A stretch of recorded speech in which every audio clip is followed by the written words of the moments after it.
You, the men and women of the CIA, are the eyes and ears of the free world. You are the tripwire.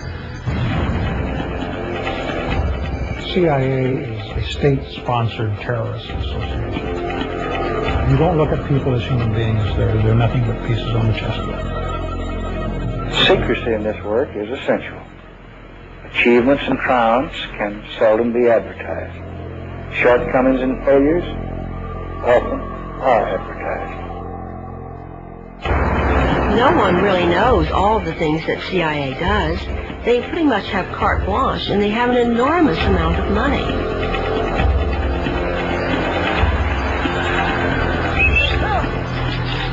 You know, maybe I'm overly naive, but I don't see what would be wrong with that. We need more intelligence, not less. We must not diminish our intelligence.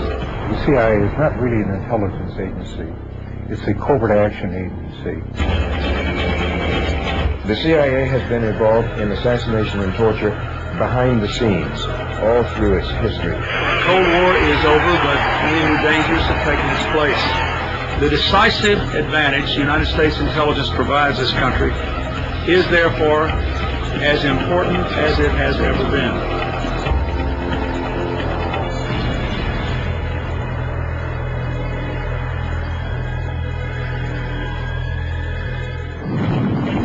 December 1941. The attack on Pearl Harbor sinks the Pacific Fleet.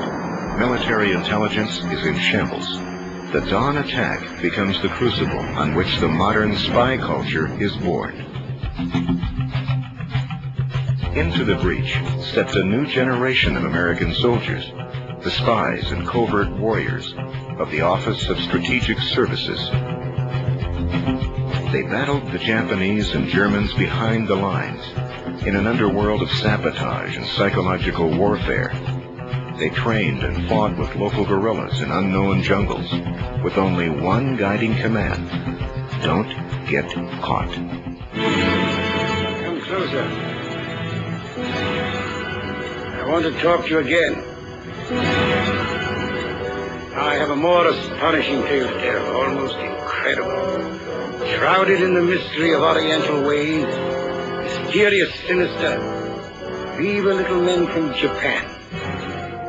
It was a simpler time when the nation's enemies were cleared.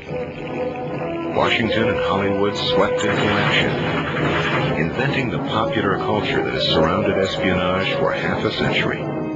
Spy, the mystery, the adventure, the romance. The simple stereotypes of the enemy. Hello, hide pockets. And the fearless hero. You guys have been looking for a war, haven't you? That's right, Rick. That's why we're starting it. You may start it, Joe, but we'll finish it. We had hoped that our wartime ally, the Soviet Union, would join in the efforts of the whole community of nations to build a peaceful world. Instead, the rulers of the Soviet Union have sought to extend the boundaries of their totalitarian control. The battlefields of the new Cold War seemed uniquely suited to the skills of spies and secret agents. President Truman pledged that the United States would never be caught by surprise again. The Central Intelligence Agency was born. It was considered the Cadillac of government agencies, and they mostly hired from Ivy League colleges. The cost of freedom is always high, but Americans have always paid it. And one path we shall never choose, and that is the path of surrender or submission. The public embraced the cloak of secrecy that the CIA wrapped around itself. The government didn't know I was working for the government. They told me not to tell anyone, not even my mother. I couldn't tell my children. My wife didn't even know what I was doing. Who were these agents? And what were they doing in Guatemala and Iran? How did patriotic Americans from Main Street neighborhoods get caught up in the overthrow of foreign governments?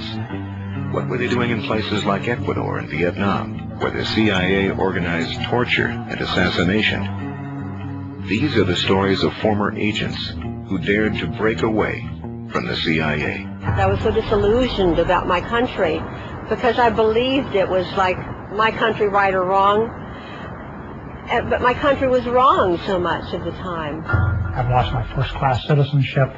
I've lost the respect probably of a lot of friends. I've gained a lot of enemies. I think CIA ex-members, somewhat like myself, who leave and tell their stories, it's a very painful process, but I think they are feeling that they're doing a higher duty, if you will. They're not just quitting and leaving and being quiet. They're quitting and expressing their conscience. Here is something that we've done that is terrible, and here's something that must be stopped.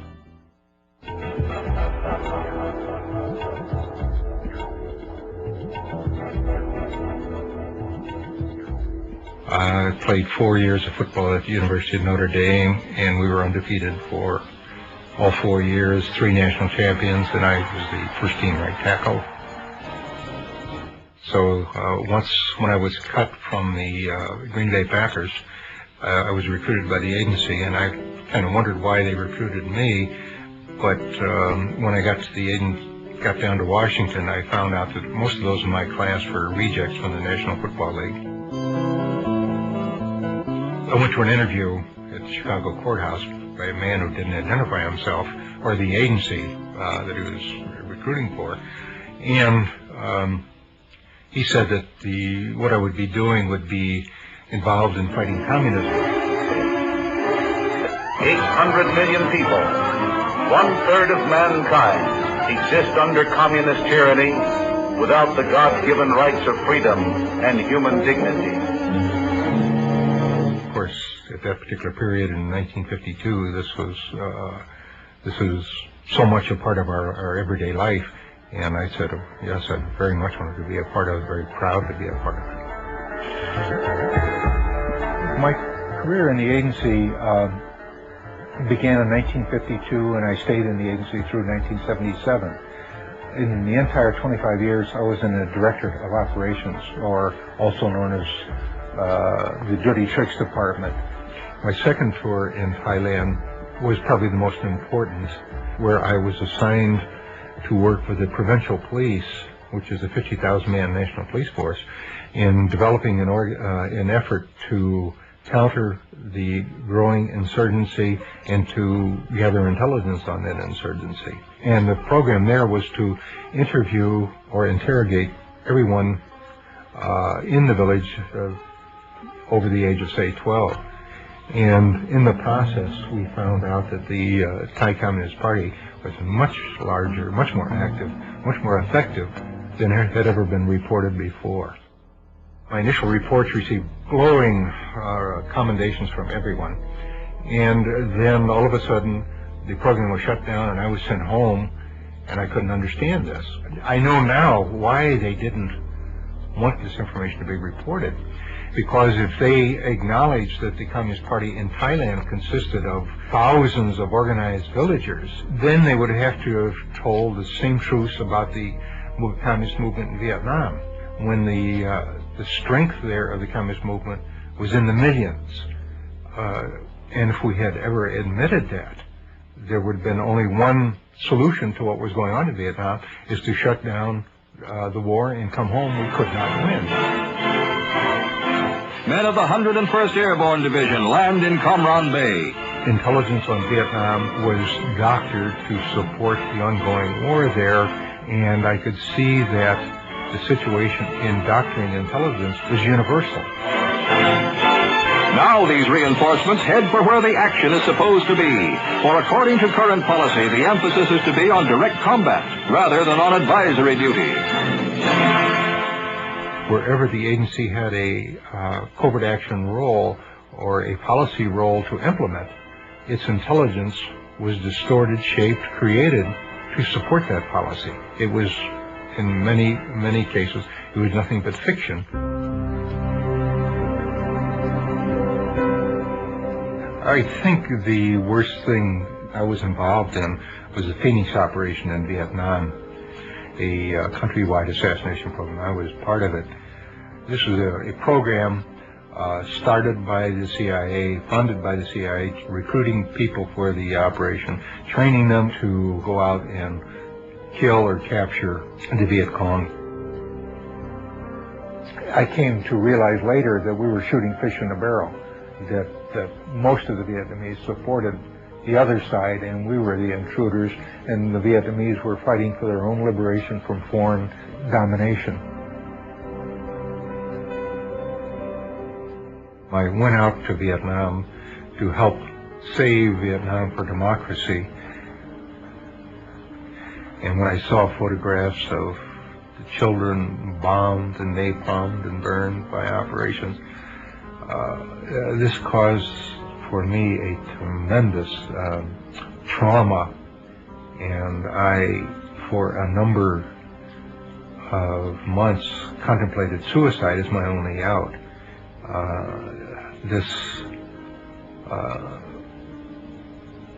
This, of course, was never. I finally got over that effort and thought, well, what I should do with my knowledge is try to bring this knowledge to the American people, so that there won't be further Vietnams, there won't be further abuses. And since that time, I've dedicated my life to exposing the agency. The CIA called him an analyst with few peers. Well, upon leaving the CIA, this man wrote a book about it called Deadly Deceits. And now he has compiled a one-of-a-kind database resource on the subject called CIA Base. Please, a big welcome for Ralph McGehee. I feel that I am doing what I should be doing, and in that sense I'm happy. I am not happy in the sense that no amount of criticism of the agency, no amount of revelation of his dirty deeds, no amount of exposure of the weaknesses of the agency has weakened the CIA. But I do feel that at some point all of this is going to be impact on the awareness of the American people, and at that time there will be an attack on the CIA. I considered myself a good spy. I would be given a name of a student or a professor or a teaching assistant, and I would try to develop a relationship with this person and try to get them to say to me statements concerning the U.S. involvement in Vietnam and Southeast Asia. I was to infiltrate student groups to get copies of propaganda, meeting times, protest posters, this kind of thing. Your friendly spy on campus. The excitement initially came when I was offered the job and told that I was very special, and that played to my patriotism, my ego, my manhood, the whole thing. It was 30 years ago, almost this month, that I was a senior on the Iowa State University campus, ready to get my aerospace engineering degree, and wondering what I was going to do in light of the nation's deepening involvement in the quagmire of Vietnam. There were anti-war demonstrations on college campuses and in cities from Los Angeles to Washington. Draft card burnings became common, and the chant of "Hell no, we won't go" was the theme of the protest generation. It was then that the CIA appeared on campus, and they began their largest illegal domestic operation in history, called Chaos. The FBI and Hoover thought U.S. college student demonstration against the Vietnam War was being manipulated and funded from abroad. President Johnson didn't believe it, so he actually authorized the CIA to start an illegal covert operation inside the country. And I became the eyes and ears of the CIA on the Iowa State University campus. Iowa State University.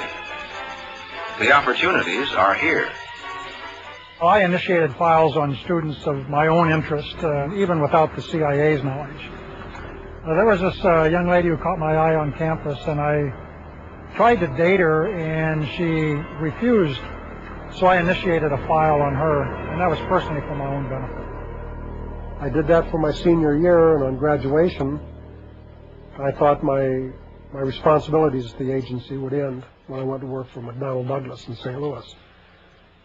But it didn't work out that way, and eventually I was assigned to Canada, posing as a anti-Vietnam War engineer. Now, the agency knew that Fidel had gone around the island and built all these small dams. He actually wanted 2 growing seasons a year. Needed somebody to seed the clouds so it would rain and he could store the water. And that's where my expertise was, having been an amateur rocketeer and an aerospace engineer and all of this good stuff. The Cubans were duped into believing the credentials I presented. There really was no other option of getting an American down there.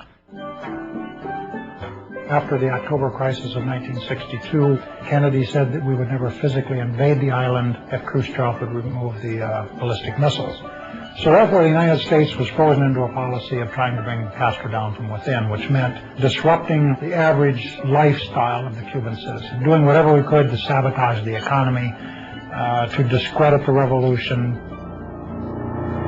One way of doing that, of course, was to try to control the amount of food coming into Havana for distribution to the public. And if we could do that by puncturing tires on a truck loaded with tomatoes for the market, or if we could cause a truckload of whatever, onions or fresh fruit or meat to become putrid or be stolen or contaminated on the way into town, we would do that.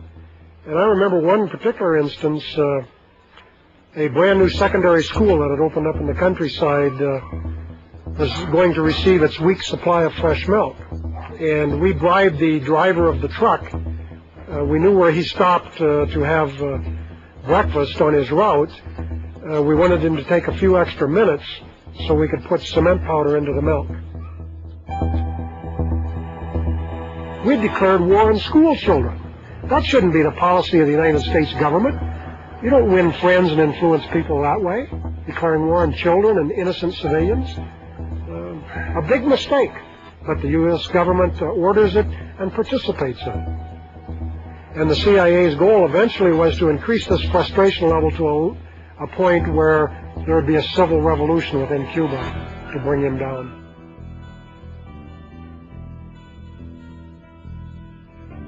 I think from almost the outset I had reservations about what I was doing in Cuba. And that's because, just in general, I didn't enjoy harming people. And I didn't know the Cubans at the time, so I would rationalize myself that, well, this was in the best interests of my country. But as I got to know the Cuban people personally, and ended up getting married to a Cuban, I started to change my attitude toward them very quickly. I think the most frightening thing that ever happened to me in Havana was when the Cuban counterintelligence people actually decided they had enough, and they came to my house and detained me. And eventually I was arrested and accused of espionage, even given a fake firing squad. And in spite of all the training I'd had and all the instruction I'd had that you don't get shot, you may be tried, there'll be a lot of publicity, you may even be imprisoned for a while, but eventually you'll be released and exchanged. You forget that when you're actually facing those rifle barrels and you're in a foreign country with no diplomatic mission and nobody there to speak for you. Your knees tremble and you lose bladder control. Very scary. Now, hindsight is something I think we all enjoy, and I just wish we could switch around and use it as foresight. But in hindsight, yeah, if I could go back and change things, I'd have to go back 30 years to 1965 in my senior year and refuse the offer that was made to me by the CIA and take my chances with the draft and have pursued my engineering career. It certainly would have been a better life than what I had. I wouldn't have the memories that I have of the things that I've done to people and countries, and all of it in the name of the United States and under its flag. For many years, I didn't even tell my friends I worked for the CIA because I was embarrassed. It's colored my life. It always will. It's like a shadow that falls over my life all the time.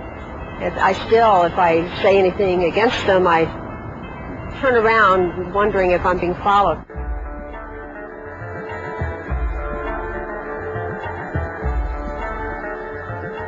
I never even thought of joining the CIA. First of all, I thought I probably couldn't get in because it was considered the Cadillac of government agencies, and they mostly hired from Ivy League colleges, and I was just out of high school, went right to work for Veterans Administration.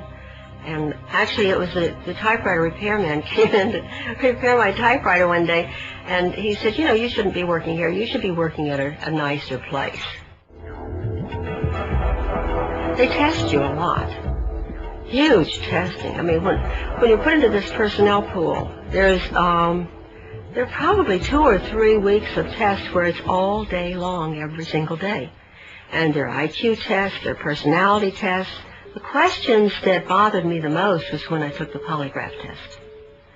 And in the polygraph test, they ask you such incredibly personal questions. For instance, they asked me if I was a virgin. And I was 18. And I thought, what business is it of theirs whether I am or not? And I was rather embarrassed to tell them that I was. Because I don't think any of my girlfriends were. I was raised very strict. There were very few women at CIA who were other than secretaries. It was very sexist. It was the male establishment, the white male establishment. I asked a couple of times why it was that there were no blacks there and why there were no gay people there, although they didn't call them gays in that time. In those days, I think they called them queers in those days. And they said because homosexuals could not be cleared because they could be blackmailed.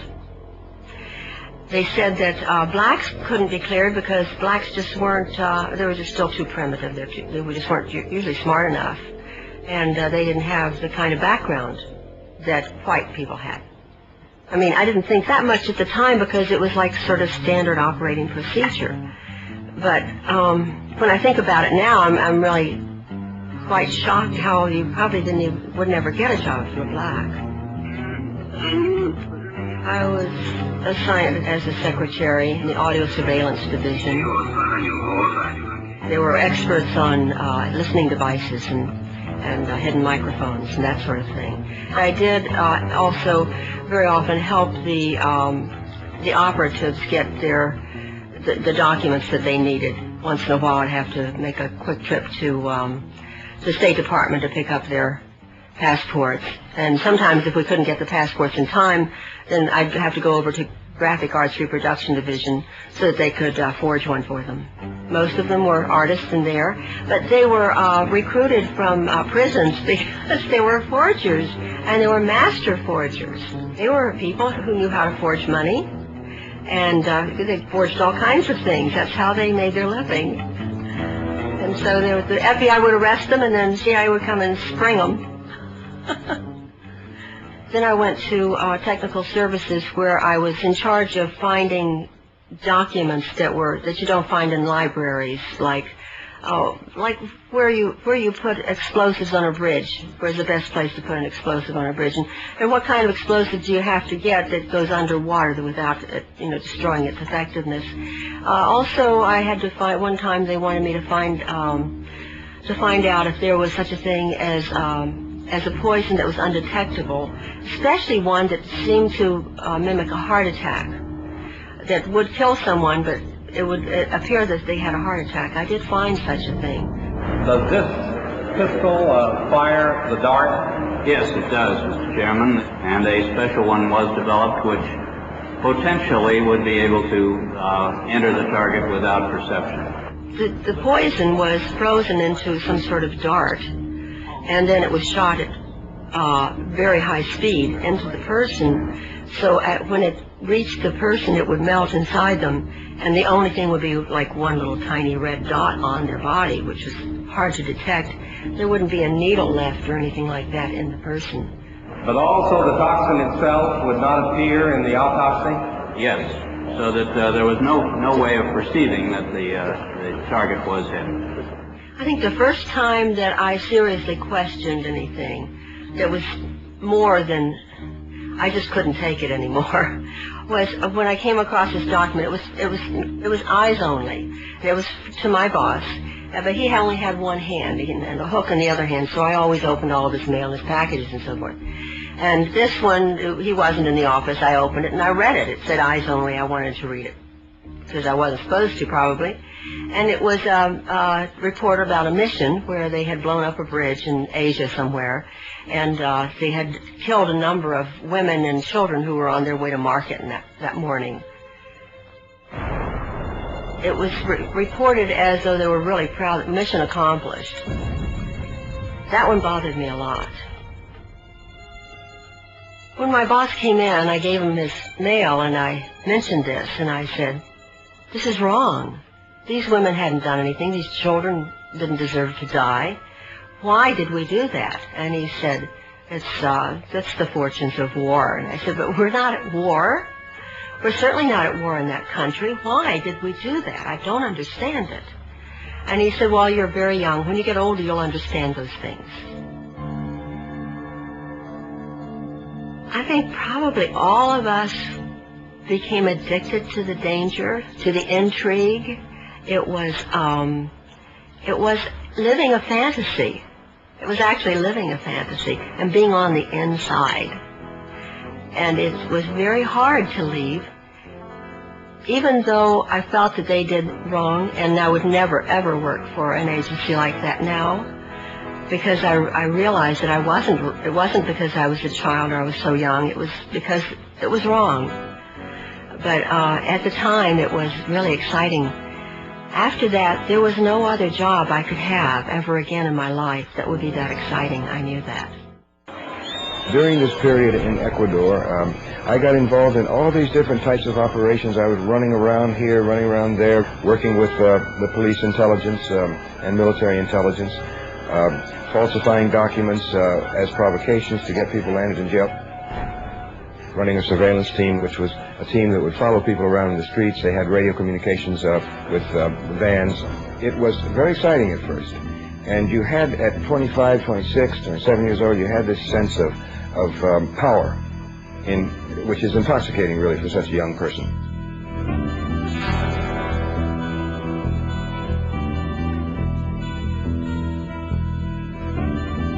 My motivation was partly the youthful romantic aspect of it, which was the idea of secret work, of being abroad in strange cultures and communities, but patriotism was also a very strong motivation. It was a period in which we still had to do compulsory military service, and the draft was breathing down my neck, and I had to do it one way or another. And the CIA told me that if I hadn't done my military service, I could do it within the secret program that they had with the Pentagon, and I would become an officer and so forth. And I thought that might be more interesting than washing dishes and peeling potatoes for a couple of years as a draftee.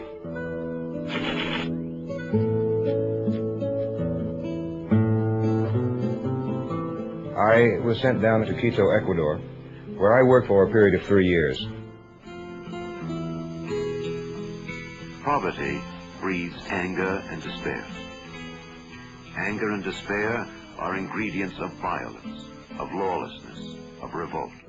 And our job was to squelch or impede the influence of the Cuban Revolution throughout Latin America, because the Cuban Revolution had such an impact in Latin America. And in practically every Latin American country, there were people who went into armed struggle at that period to emulate the Cubans, hoping that they too could overthrow the traditional ruling power structure in their countries, in which very few families controlled the land and the wealth, and that meant that a very large proportion of the population was marginalized. They didn't count. Here, as in so many other places on this troubled earth, can be seen the conditions that give rise to conflict, to riot and revolution. Here can be found the familiar challenges that threaten the future of us all. We are here. When I was working in Uruguay, it was a complicated period. The trade unions and students were out in the streets all the time, and there was a state of siege imposed. And we wanted to stop these lightning demonstrations, which were making our police look bad. And so one of the leaders of these squads of the Communist Party was Oscar Bonaldi. And I had him arrested. It was supposed to be simply preventive detention. But on that Sunday morning, I knew he was under arrest, and I didn't know what was happening. But we were sitting in the room as the chief of police was reading a document I had written to attribute all this violence and unrest and strikes to the Soviets. It was false, but it was very credible the way I'd written it. And then the sounds began to come through the walls, and it was a low moaning sound, and I wondered to myself as it got louder and louder, and the chief was embarrassed, whether it was the guy whose name I had given. And he told me the story that yes, it was Rinaldi, and that one of the most sadistic of the high-level police officers had ordered his interrogation and torture that Sunday morning. But it was a horrible sound. I'll never forget it. It's just awful to hear that moaning and groaning and screaming coming through the walls. I began to question the work. The initial thrill of being on the inside, of having this secret power, of knowing things that individuals and governments try to hide, had faded. By the time I got to Mexico, I already had all the political reasons to leave. I met an American woman who had lived in Mexico for many years. This would be October of 1967. And at dinner, she suddenly went into a tirade about Che Guevara because he had just been killed. He'd been captured and executed. It was just out in the papers that day. And so she was furious. She went into this tirade about this horrible, stinking CIA that had murdered the best hope for Latin America in generations. And she loved Che Guevara. She thought he was the most wonderful man in the world. And I was in love with her, and she was in love with me. And I thought to myself as I sat there at dinner, I said, wow, what am I going to do?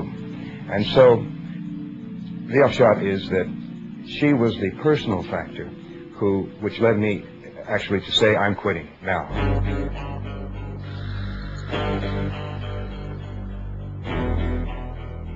The case against the CIA has always lacked information on how precisely its officers set about their covert action. Philip Agee, now living in Cornwall, was such an officer, and his diary, to be published by Penguin in the next few weeks, gives his version of what life is really like inside the agency. He names every officer and agent he's ever met, and describes the CIA man's work in daily detail. Why should I be delicate with them? I don't expect any quarter in return, because this is part of the conflict that's going on in the world right now. The CIA is enforcing American economic exploitation, and people are dying, and people are starving because of this system. In actual fact, what had happened is Henry Kissinger had intervened secretly with the British government to force them or pressure them to deport me and to cause me all these problems, because not only was I deported from Great Britain, but that was followed by a kidnapping and deportation by force from France, plus Holland and Italy and Germany and Norway would not let me in. And so over a 2-year period, they were constantly pressuring these governments, which had no propagation from me at all. So they tried very hard during a period of time in the 1970s to stop my work, but I just continued, got on with my life, and achieved stability in Germany. And now, in the last 7 or 8 years, I've been coming frequently to the United States, and I think I've been in practically every nook and cranny of the country at hundreds of meetings, political rallies, and university lectures over these last 8 years. When I was a kid, the American flag was something absolutely marvelous. Whenever the American flag went by in a parade, we took our hats off, put our hands over our hearts, and we really felt it, because this is the symbol of the United States and the way the United States should behave. We have to have something like that in order to hold ourselves together.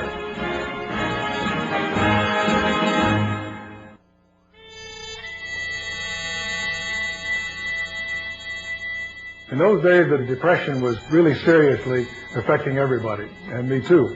Along about that time, I began to travel to different shooting matches in the Midwest, and I finally got to shooting against the U.S. Marine Corps team. And I used to beat the Marines, every one of them, and the captain of the Marine team came to me and said, "Son," he said, "have you ever thought about enlisting in the Marine Corps?" And I said, "No, Captain, I never have." And he said, "Well, I tell you what, if you would enlist in the Marine Corps, when you're finished your training in Paris Island, I'll see that you're assigned to the Marine Corps Rifle and Pistol Team." And I said, "Geez, you know, I'll be getting paid for shooting." I was scared stiff, of course. And we went up there and went in the Commandant of the Marine Corps' office.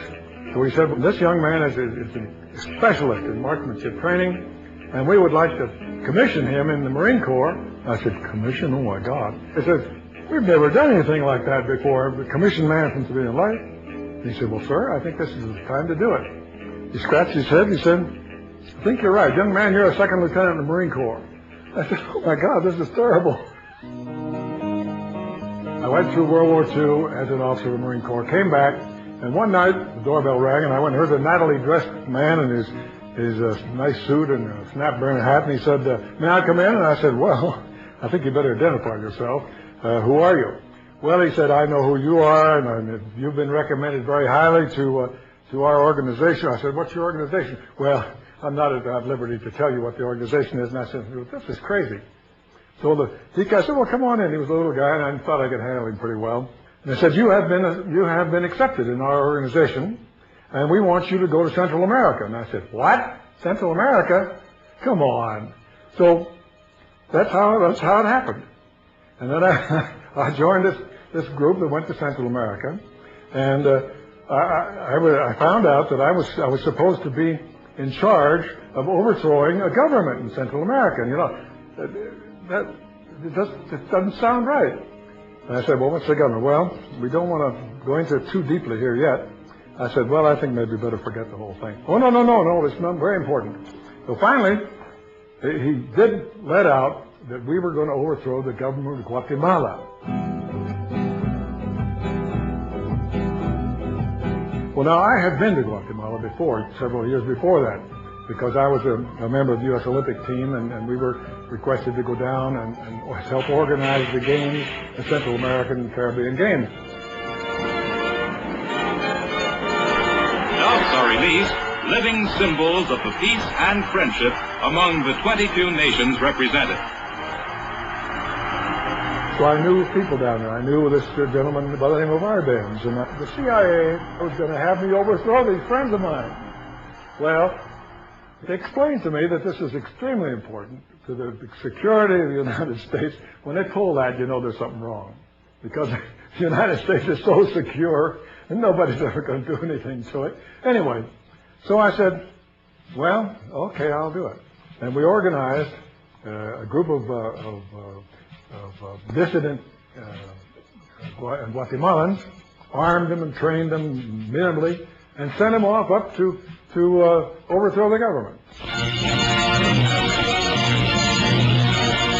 Fighting ends in Guatemala. These rebel troops, backed by air power, have compelled the ousting of Guatemala's pro-communist regime and have won a ceasefire from government forces. That red rule in Guatemala is over is grimly symbolized by the determination of the insurgents themselves and by this effigy of ex-President Arbenz, who fled the country. The sign reads, "Go back to Russia." You know, there were some people during the Arbenz regime that said that there was a question as to whether it was truly a communist regime and as to whether it was controlled by Moscow. We have here the proof that there was no question whatever. No doubt at all that Russia controls all the communists here in Guatemala. In other words, the Arbenz regime was not a Guatemalan government. It was a foreign government controlled by foreigners. Well, what happened was that they went up there and caused great bloodshed and great damage, which has never been corrected even to this day. That started the whole thing in Guatemala, and what we're having all this trouble today.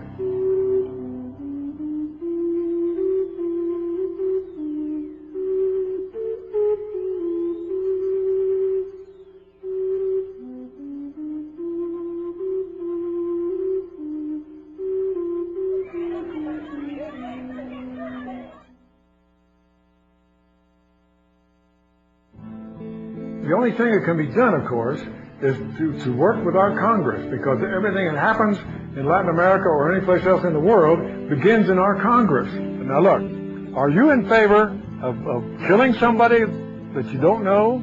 Are you in favor of torturing somebody? Are you in favor of locking people up in dungeons and things? Are you really in favor of that? Because I don't think you are. And I think I can get that across pretty well if I get a chance to talk to them like that.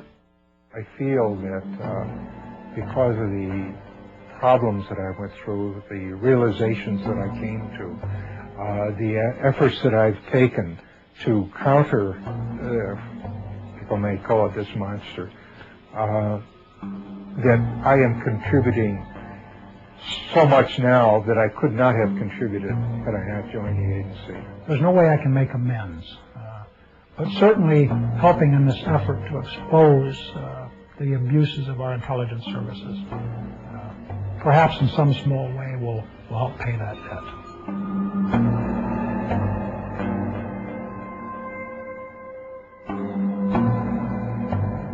In an organization that celebrates loyalty and secrecy, the public confessions of these former agents have been hard to swallow. But as revelations of the agency's failures and deceit pile up, the courage to speak out has spread from one agent to another. Promise that I will do as much as I can for peace in Latin America. Thank you very much. A number of us have organized this group of former U.S. intelligence people, and we are very serious because we have, and because of the experience we have, we believe that we should have a certain amount of influence in the Congress and in the government. Frank Church, the late chairman of the Senate Select Committee to study intelligence, concluded that covert operations was really a semantic disguise for blackmail, sabotage, assassination, whatever the United States wanted to do to influence other countries to its will. In small ways, Congress has pressured the CIA to reform itself. Hundreds of individuals who smuggled drugs, tortured, and murdered in the name of the agency have recently been purged from its payroll, and oversight committees have been created to monitor the agency's activities. One of my biggest jobs was to get the CIA to understand that they could do their secret operations at the same time that we were keeping the Congress adequately informed. Wasn't it easy to overcome that dichotomy, because the CIA people just assumed that if you told the Congress, it was all over the newspapers the next day. Wasn't really the case. But it's similarly true that many of these congressmen and senators become members of a covert club. If they're given access to the information, then they consider themselves to be on the inside. They don't share it. So all too often they are co-opted into a system of secrecy that contributes to a major intelligence scandal every 5 or 6 years or so. The great problem for the Central Intelligence Agency today is that it completely missed the end of the Cold War. For 25 years, it reported everything there was to know about the Soviet Union, accepting the fact that it was collapsing. The great question is whether we should abolish it. Weapons intelligence, put it in defense. Political intelligence, put it with the State Department, which is where the president should be turning for that kind of advice. And economic information, well, that's open and public the world over. But until the American public know how much the CIA receives in money every year, and know how many people they have, and what they're doing all over the world, the CIA will continue to bumble along in some sort of romantic role that they've ascribed unto themselves, and the American people attribute to the CIA, because we know nothing about it. I believe that what is happening right now is that there is more and more information about CIA coming out with freedom of information, and some of the things that have been released declassified. We're finding out a lot of things, and I think that the American people are going to say, no, we can't do that. It's immoral, it's wrong, it's against everything I believe in. It's not patriotic, it's not good even for our country. It certainly is not good for the world.